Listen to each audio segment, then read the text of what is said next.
Menurut pelaku pariwisata yang juga Ketua Umum HIPMI Bali, Indah Trimavoyuda, pada periode Desember tahun ini, tingkat hunian hotel dan berbagai aktivitas pariwisata lainnya menurun lebih dari 60%.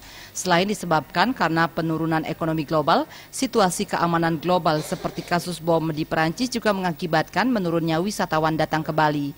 Untuk meningkatkan kembali kunjungan wisatawan khususnya ke Bali, pemerintah maupun pelaku pariwisata harus lebih meningkatkan kerjasama khususnya upaya promosi wisata ke berbagai negara.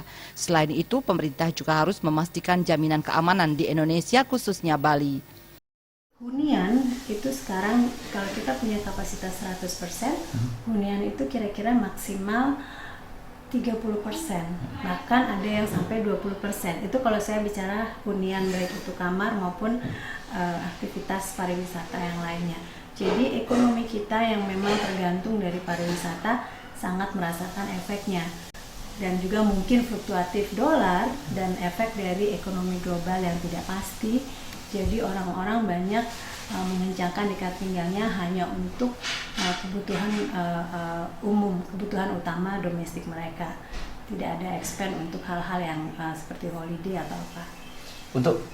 Ditambahkannya pembebasan visa on arrival harus terus ditingkatkan sehingga memudahkan wisatawan mancanegara untuk berkunjung ke Bali.